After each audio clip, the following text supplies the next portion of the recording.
What's up, fellow savages? I want to talk to you about what I believe is missing from personal development. For those of you who stick to the end of the video, I have a huge announcement to make. It will be the very first time that I've brought this up. It will be the last time I bring this up for quite some time. So stick around and let me know what you think at the end of the video. Now, I'm a huge fan of personal development because it completely changed my life. I've always been a driven guy, but the problem was I was driven in the stuff that I felt I was good at. I received a second degree black belt by the time I was 18. I was the youngest recruit in the police academy, the youngest deputy in the sheriff's office. Years later, I became the youngest detective. I felt like I was a pretty good cop, but I had this mentality that a good cop is all I can be. I felt like outside of law enforcement, there's not much I can do. And although I enjoyed law enforcement, having that barrier in my mind was sort of depressing. It wasn't until I found a mentor that gave me a very scary ultimatum, that I finally decided to take the leap into entrepreneurship, and I went head first. When I did it, though, it was kind of a do or die situation. And even though I hated reading, I began reading books on entrepreneurship and personal development. I wasn't really sure what would work for me or where to go. So I went through the whole gamut from Tony Robbins to Mel Gibson. I don't know why I thought of Mel Gibson, but anyone who had any words of wisdom, they had my ear. I would listen. And I soon realized that standing in front of a mirror, telling myself I'm strong, I can do it, I can make it happen, or writing down in a journal how smart I am 10,000 times was not the answer for me. And really, not that there's not value in that. There is some value in some of that stuff, but it just wasn't working for me. It wasn't my thing. So I started to learn that there's no guru. There's no self-help hero out there that was going to be the perfect fit for me. I needed to learn how to take what I felt valuable from different people and apply them correctly in my own personal life. So I started to notice a trend with almost every book, every mastermind that I've been involved with. They treat personal development and fundamental core values as if they are completely mutually exclusive. And the truth is, they are not even close.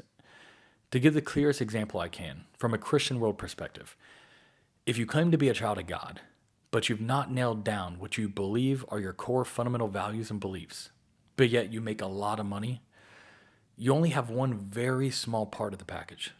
And I decided I wanted it all. I wanted everything. What do you mean by that, Mitchell? I want the money. I want the pretty wife. I want the great marriage. I want a beautiful house, a nice car. And yes, most importantly, I want a relationship with God Almighty. If I turned to the Christian personal development books, I closed the book thinking I was sinning for wanting money, a big house, and a nice car. Right? If I went to a personal development book that had more of a worldview, I closed the book thinking, wow, they really missed the mark on a huge part of the personal development journey. And when you join these masterminds, they typically have a set of rules. These rules you have to agree to when you first join. And without fail, one of the top rules in the group is no politics. Now, I don't blame them for having this rule from a business perspective.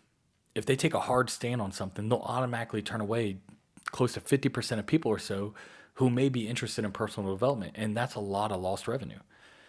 With that being said, I wanted a place where I could speak my mind without worrying about being kicked out or offending some snowflake, right? And it just didn't exist. I could care less to be in a group discussing politics for hours on end. That's not what I was there for.